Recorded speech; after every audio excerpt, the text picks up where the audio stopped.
الحمد لله رب العالمين والصلاة والسلام على سيدنا ومولانا محمد خاتم النبيين وعلى آله وأصحابه أجمعين وعلى كل من تبعهم بإحسان إلى يوم الدين.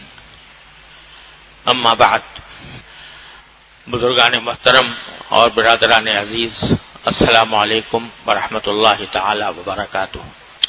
آج ذوالقعدہ کی 27 تاریخ ہے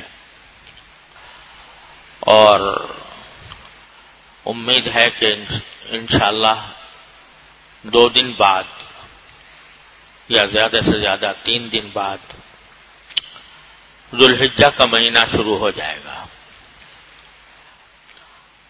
ذوالحجہ کا مہینہ، اس کا نام ذوالحجہ اس لیے ہے کہ اس مہینے میں اللہ جل جلالہ کی ایک عظیم عبادت یعنی حج کی عبادت انجام پاتی ہے، اور اس مہینے کو اللہ تبارک و تعالی نے کچھ ایسی عبادتوں کے ساتھ مخصوص فرمایا ہے جو اس مہینے کے سوا کسی اور موقع پر انجام نہیں دی جا سکتی.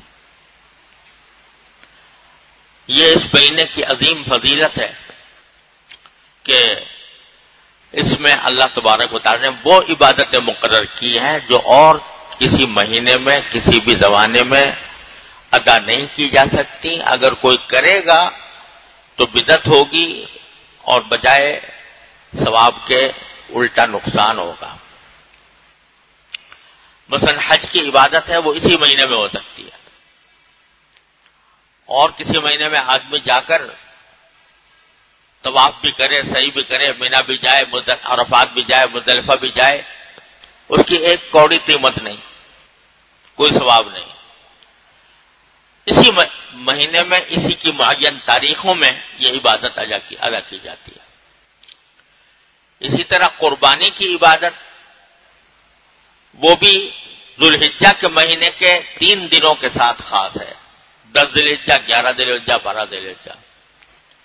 اور باقی دنوں میں کوئی آدمی 1000 بکرے ذبح کرتا رہے، وہ قربانی کی عبادت نہیں ہوگی. عام دنوں میں جو لوگ صدقے کرتے ہیں وہ قربانی نہیں ہوتی، وہ تو ایک جانور کو ذبح کیا، اس کا گوشت صدقہ کر دیا.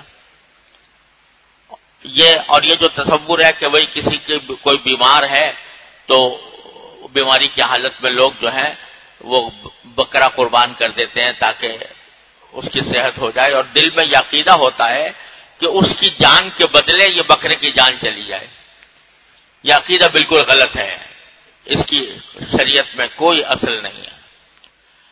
ہاں، صدقہ کوئی بھی ہو، چاہے وہ گوشت کا ہو، چاہے وہ نقدی کا ہو، زیورات کا ہو، کپڑوں کا ہو، وہ باعث ثواب ہے. اور یہ بھی حدیث میں آیا ہے کہ صدقہ بلائیں دور کرتا ہے. تو اس لحاظ سے آدمی گوشت صدقہ کر دیتا ہے، لیکن قربانی اس کو نہیں کہا جا سکتا، قربانی نہیں ہے. قربانی یہ ہے کہ اللہ کے نام پر، اللہ کے حکم کے تحت کسی جانور کو ذبح کیا جائے، کیونکہ اللہ کا حکم ہے. اور یہ قربانی جس وقت گلے پر چھری پھیری اللہ کے نام پر قربانی کی نیت سے، بس یہ عبادت ادا ہو گئی.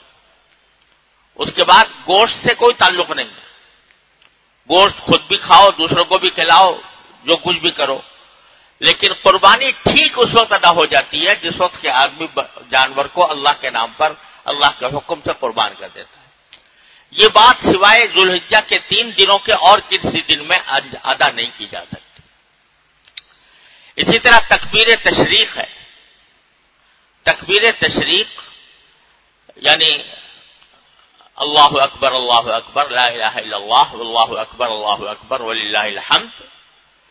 یہ صرف 4 دنوں میں نمازوں کے بعد بلند آواز سے کہنا واجب ہے. یہ صرف انہی دنوں کے ساتھ خاص ہے. اسی طرح لوگ سمجھتے ہیں کہ تکبیر تشریق یعنی اللہ اکبر لا الہ الا اللہ اللہ اکبر وللہ الحمد، یہ صرف ایام تشریق میں ہوتے ہیں، یعنی عرفے کے دن صبح سے شروع ہوتی ہے اور ایام تشریق کے یعنی 13 ذو الحجہ کے اثر پر ختم ہوتی ہے۔ لیکن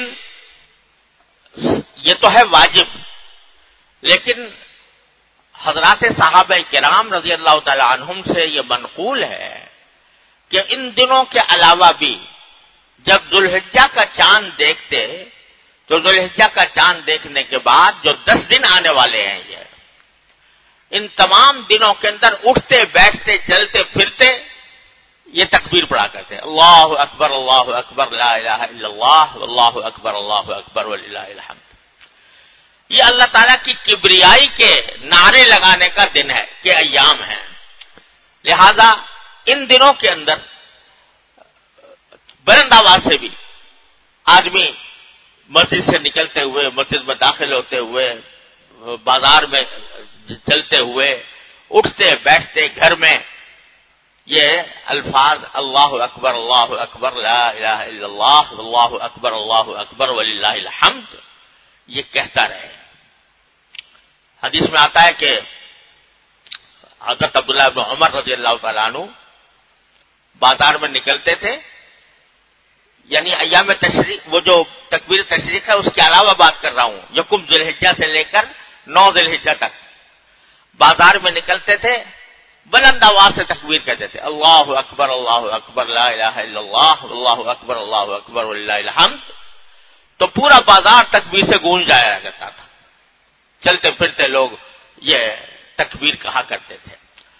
تو یہ جو اب آنے والے ایام ہیں، پہلی ذی الحجہ سے لے کر 9 ذو الحجہ تک، اس میں تکبیر تشریق واجب تو نہیں ہے، نمازوں کے بعد بھی واجب نہیں ہے، لیکن ویسے ہی کثرت کے ساتھ تکبیر کہنا یہ صحابہ کرام کی سنت ہے، اور یہ ایسی سنت ہے جو آج کل متروک ہوتی جا رہی ہے، جو عام طور سے لوگ دھیان نہیں کرتے، ان دنوں میں نہیں کہتے، تو ان دنوں کے اندر بھی کہنا چاہیے۔ اور یہ جو عشرہ آ رہا ہے ذو الحجہ کا، یکم سے لے کر 9 بلکہ 10 تاریخ تک، یہ عشرہ ذو الحجہ بھی اللہ تبارک و تعالی نے اس کو ایک خاص فضیلت عطا فرمائی، اور ایک حدیث میں رسول کریم سرور عالم صلی اللہ علیہ وسلم کا یہ ارشاد ہے کہ رمضان کے علاوہ اللہ تعالیٰ کو کسی بھی دن میں اپنی عبادت اتنی زیادہ محبوب نہیں ہے جتنی ذو الحجہ کے 10 دنوں میں۔ ہر عبادت، کوئی بھی عبادت ہو، نماز ہو، ذکر ہو، نفلیں ہوں، تلاوت قرآن ہو، اور وہ عبادتیں جن کا تعلق حقوق العباد سے ہوتا ہے، کسی کی بیمار پرسی ہے، کسی کو کی کوئی مدد کر دینا ہے، یہ سب عبادتیں ہیں۔ تو کوئی زمانہ اللہ تبارک و تعالیٰ کے ہاں عبادت کے لیے اتنا محبوب نہیں ہے جتنا یہ 10 دن عشرہ ذی الحجہ کے 10 دن۔ اور پھر اس کی ایک فضیلت یہ بھی بیان فرمائی کہ ان دنوں میں ایک دن کا روزہ 1 سال کے روزے کے برابر ہے، ایک دن کا روزہ 1 سال کے برابر ہے۔ آپ یکم کو رکھیں، دوسری تاریخ کو رکھیں، تیسری کو رکھیں، اللہ تعالیٰ توفیق دے سبھی ایام میں رکھیں، تو ایک روزہ 1 سال کی عبادت کے برابر ہے، 1 سال کے روزے کے برابر ہے۔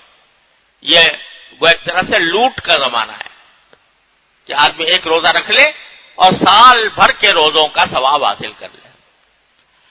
اور یہ فرمایا کہ ایک رات کی عبادت لیلۃ القدر کی عبادت کے برابر ہے۔ تو ان دنوں میں دن کے اندر روزے رکھنا، رات کے وقت میں نفلیں پڑھنا، رات کی عبادت، عام دنوں کے اندر اگر تہجد کی توفیق نہیں ہوتی تو ان دنوں میں خصوصی اہتمام کر لیا جائے۔ اور خصوصی اہتمام کا اصل طریقہ تو یہ ہے کہ آدمی تہجد کا اصل طریقہ یہ ہے کہ آدمی آخر شب میں اٹھے فجر سے پہلے اور جتنی رکعتیں پڑھ سکے بہتر یہ ہے کہ کم از کم 8 رکعتیں ہوں. 8 رکعتیں تہجد کی نیت سے آدمی پڑھے تو یہ ایسا ہوگا جیسے کہ لیلۃ القدر میں تہجد پڑھا. اور اگر کسی کو آخری شب میں اٹھنے میں کوئی عذر ہے یا دشواری ہے تو اللہ تعالیٰ نے یہ سہولت بھی رکھی ہے کہ اگر عشاء کی نماز کے بعد عشاء کا فرض ادا کر لیا 4 فرض 2 سنتیں پڑھ لی وتر سے پہلے کچھ رکعتیں رات کی نماز کی نیت سے صلاۃ اللیل کی نیت سے آدمی پڑھ لے 4 پڑھ لے 6 پڑھ لے 8 پڑھ لے 12 تک پڑھ سکتا ہے. تو اگر عشاء میں بھی آدمی وتر سے پہلے 6 رکعتیں 8 رکعتیں پڑھ لے تو یہ ایسا ہے جیسے کہ لیلۃ القدر کے اندر آدمی صلاۃ اللیل پڑھے. تو اس میں اللہ تبارک و تعالی نے اتنا اجر رکھا ہے. ایک طرف یہ فرمایا کہ دن کے وقت میں بھی روزہ رکھنا اور صرف روزہ رکھنا ہی نہیں بلکہ جو عبادت بھی اللہ تبارک و تعالی جس کی توفیق عطا فرمائے کوئی بھی عبادت ہو وہ اللہ تبارک و تعالی کے ہاں اور دنوں کی عبادت سے بہت زیادہ محبوب ہے. لہذا ذوالحجہ کا مہینہ صرف قربانی اور قربانی کا گوشت کھانے کے لیے نہیں ہے. یہ اللہ تبارک و تعالی کی عبادت کے خصوصی ایام ہیں.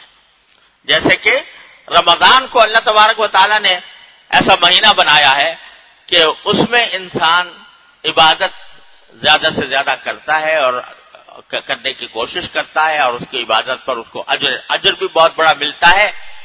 تو اسی طرح اس 10 دن کو بھی اللہ تبارک و تعالی نے ایسے ہی عشر ذی الحجہ اور یہ جو سورہ فجر کے اندر آیا ہے کہ والفجر وليال عشر اللہ تعالی نے قسم کھائی ہے فجر کے وقت کی اور 10 راتوں کی. تو 10 راتوں سے مراد اکثر مفسرین یہ کہتے ہیں کہ یہ ذوالحجہ کی 10 راتیں ہیں. تو ان کا استقبال کرنا چاہیے. اور یہ جو مختلف اوقات میں اللہ تبارک و تعالی نے مختلف دنوں میں راتوں میں جو فضیلتیں رکھ دی ہیں اس کا اصل منشا یہ ہے کہ ہم بار بار جب دنیا کے کاموں میں مصروف ہوتے ہیں اگرچہ وہ جائز ہوں حلال ہوں لیکن جب اس میں مصروف ہوتے ہیں تو ہمارا ذہن اور دل و دماغ جو ہے وہ اللہ تبارک و تعالی سے اللہ تعالیٰ کے سامنے پیش ہونے سے یوم آخرت سے اس سے غفلت میں پڑ جاتا ہے اور دنیا کے کاموں میں دل و دماغ الجھا رہتا ہے. تو اللہ تبارک و تعالیٰ نے وقفے سے یہ کچھ ایام کچھ راتیں ایسی بنائی ہیں کہ اس میں آدمی کو خاص طور پر متوجہ ان دنوں میں آ جاؤ اور دنوں میں غفلت سے وقت گزار رہے ہو تو ان دنوں میں آ جاؤ اور ان دنوں میں آ کر مجھے میری عبادت میں مصروف ہو جاؤ مجھ سے تعلق قائم کرو. اس سے تمہارے دلوں میں اللہ جل جلالہ کی عظمت اس کی محبت اس میں اضافہ ہوگا اور اللہ تعالیٰ کے ساتھ تعلق ہی در حقیقت سارے صلاح و فلاح کا دار و مدار ہے. جتنا اللہ تعالیٰ سے تعلق بڑھے گا اللہ تعالیٰ کی محبت میں اضافہ ہوگا اتنا ہی انسان کی دنیا و آخرت بہتر ہوگی.